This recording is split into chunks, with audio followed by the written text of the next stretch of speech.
Engineer your ideal hypnotic state. Hypnosis shows are pretty interesting. They aren't exactly hypnosis specifically. There are a lot of moving parts, like the authority of the hypnotist. One common technique is to get people to forget things, like the number 3, for example, or to imagine things that aren't there, like people talking to them from inside their watch. This is more or less a function of a normal brain, to not see things that are there, to imagine things are there that really aren't. Everybody is hypnotized to some extent.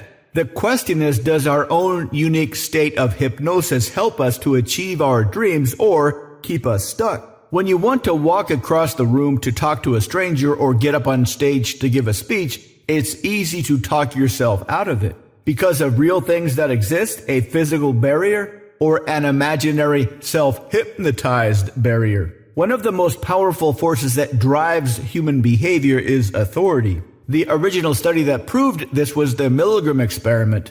A dude in a lab coat, the authority, told somebody, the teacher, to shock somebody, the student. The shocks were fake, but the student was really in on the study and pretended the shocks were real.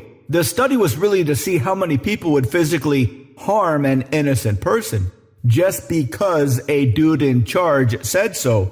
2/3 of people obey the authority. When you were a little kid, there were tons of authority figures, adults, teachers, parents. So everything they said you believed. Like it's wrong to be loud and expressive. It's wrong to call attention to yourself. It's wrong to ask your parents to buy you things you want. It's wrong to not be able to sit still while your boring teacher talks about boring things. All the ideas that exist in your brain about who you are were put there by other people. Yes, you accepted these things.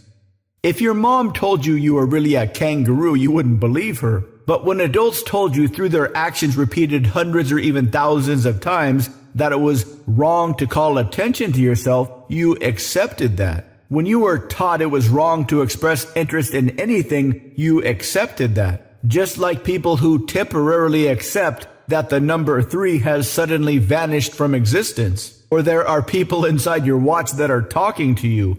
Everybody is hypnotized. This is a function of our brains. We have to ignore stuff or we'll go insane. We have to believe in stuff that doesn't exist. Otherwise, we never would have developed imaginary archetypes to help us survive. The question is, who exactly is in charge of your hypnotic state? The now you or the decades ago you? Run your brain and dominate your life. To learn more, visit mindpersuasion.com/3x3.